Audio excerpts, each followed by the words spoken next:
Donc on va tout de suite commencer notre dessin en venant et en posant le sol, que voici. Et surtout une chose, faites attention à ne pas trop appuyer sur votre crayon, même si que là au niveau de l'explosion, vous allez voir à la fin, mais c'est pas très grave si vous appuyez quand on va commencer à faire les contours, mais voilà quand même, je tiens à le préciser. On va commencer par s'attaquer au souffle de l'explosion. Donc essayez de ne pas faire quelque chose de trop gros, à savoir que l'explosion va tout de même prendre toute la page. Voilà, alors au niveau du milieu, on va laisser un peu de place. Voilà, vous partez vraiment sur des formes aléatoires, vous n'êtes pas obligé de suivre exactement comme moi je fais. Donc, là, c'est la base de notre explosion. Voilà. Comme ceci. Et on va venir y placer le champignon, qui prend à peu près le 3/4 de la page, hein, concrètement.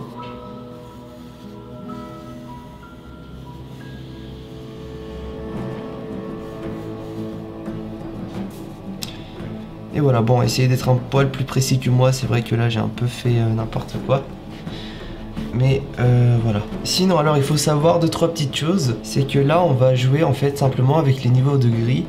Et vous allez voir, le dessin il va juste apparaître de lui-même. Et ça va aller assez vite. Là on va commencer par le plus foncé. Donc on va juste venir faire des contours en fait aléatoires comme on avait fait. Quelque chose d'assez lisse.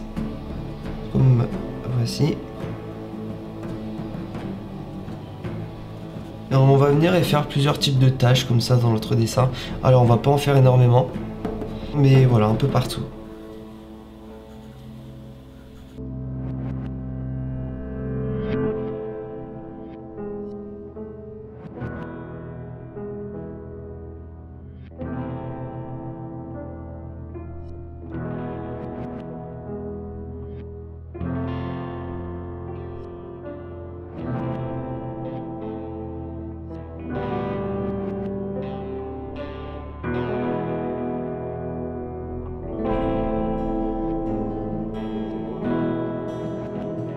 Et voilà pour le dernier. Et maintenant il suffit juste de venir et en fait de colorier toutes ces formes.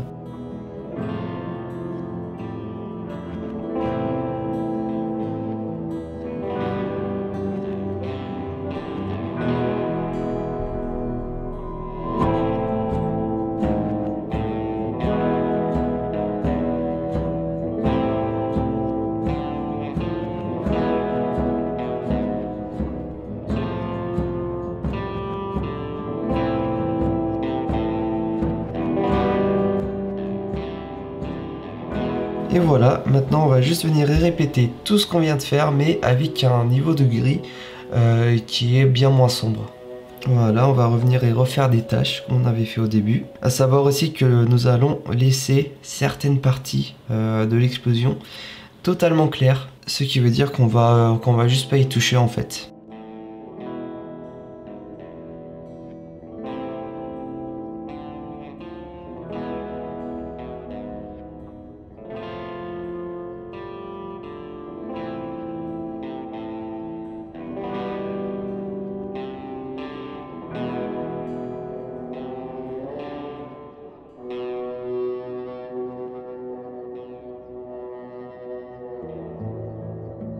Et donc voilà, maintenant il nous suffit juste à venir et à colorier ça. Je vais vous montrer comment est-ce qu'on va faire.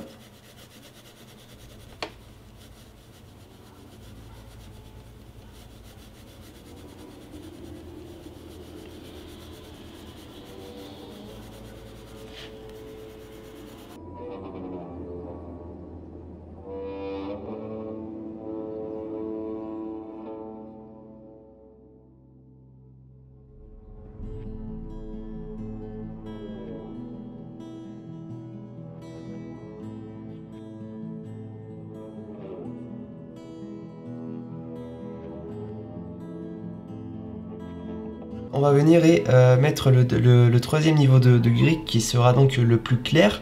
Alors là attention, quand on va venir et dessiner nos tâches, en fait on pourrait directement juste, on va pas dessiner de tâches, on va directement les faire de cette manière là. Mais attention, vraiment n'appuyez pas fort. Dans ces conditions là je vous conseille plutôt de passer sur un crayon en H, donc par exemple 4H, voilà, qui est à un niveau de gris qui est vraiment assez bas, comparé à 9B qui fait partie des crayons, qui fait partie des niveaux les plus foncés.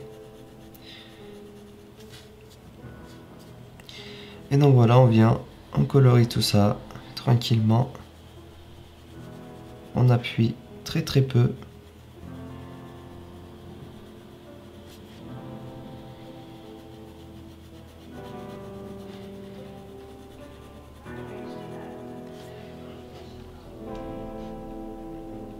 Et voilà, maintenant on va passer aux champignons. Là ça va être assez simple. On va pas utiliser le troisième niveau, donc celui qui est le plus foncé, mais on va juste rester sur les deux premiers. Là c'est juste en fait au niveau des deux côtés. Voilà, on va venir et assombrir vite fait. Vous allez voir, ça va être assez rapide. On va le faire là ensemble.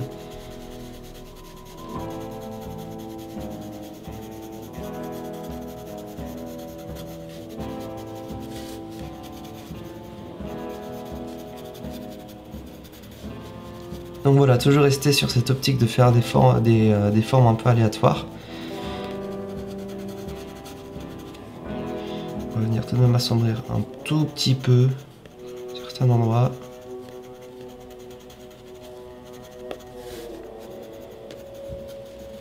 Et donc voilà, on arrive presque à la fin de notre dessin. Ce qu'on va faire, c'est qu'on va venir faire ressortir le ciel.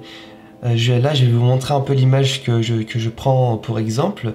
On voit bien que le ciel n'est pas du tout un bleu ultra clair qu'on n'aurait même pas à dessiner. Là, vraiment, c'est le chaos. Le ciel est sombre et le sol est plus ou moins de la même couleur. Et nous, vu qu'on veut avoir à peu près le même type de résultat, eh bien, on va venir et colorier notre ciel. Alors, on n'appuie pas trop non plus. Voilà, rester sur un niveau de gris assez clair, mais qu'on fasse au moins une démarcation entre l'explosion et le ciel. Et là, au niveau d'ici, on fait attention à laisser des zones claires. Là, on a laissé pas mal de zones claires et il faut qu'il reste clair parce que ça va faire ressortir un peu la démarcation entre l'explosion et le ciel. Et vous allez voir, en fait, c'est juste en laissant certaines zones claires, d'autres foncées, que au final, le dessin va prendre forme.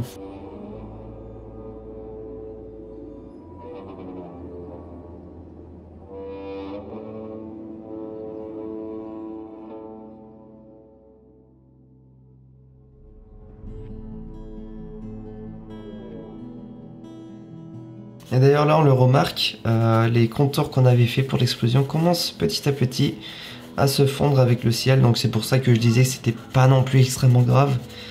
Là par exemple on va laisser du blanc.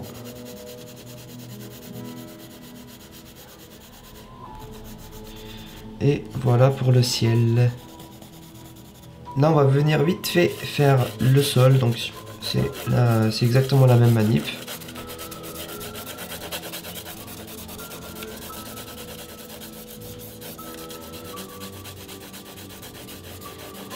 En essayant de faire un petit dégradé.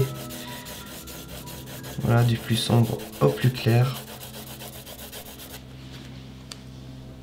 L'estompe va rentrer en jeu. Alors, comme je vous le rappelle, on peut aussi faire ça à la main. Maintenant, je vous conseille de faire ça à l'estompe. Ça ne coûte pas très cher et ça ne salit pas. Donc, c'est parti.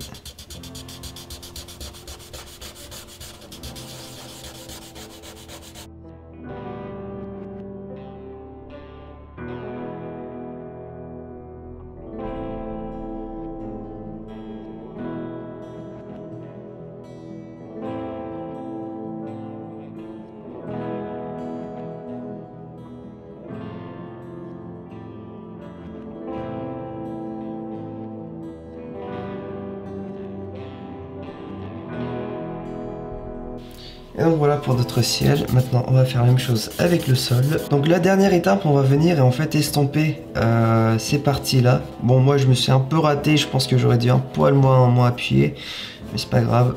On vient et on estompe tout ça.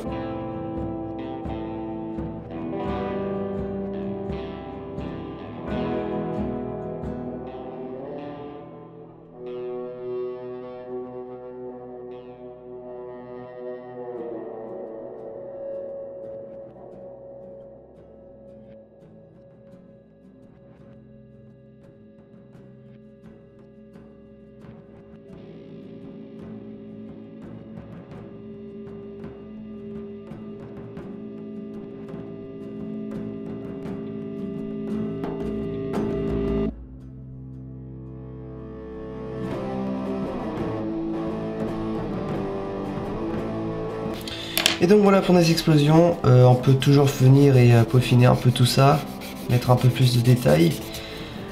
Genre là il y a toujours quelques petites imperfections, mais en soi c'est fini. Donc vous avez vu, c'était assez simple et ça marche plutôt bien cette technique de laisser certaines zones totalement claires et d'autres venir les assombrir. J'espère que vous avez aimé ce petit tutoriel que j'ai fait sur un petit coup de tête. Non mais la vérité je sais pas, depuis que j'ai participé à ce concours de royaume de paix là, je deviens fou, j'ai des envies de meurtre, des envies de tuerie.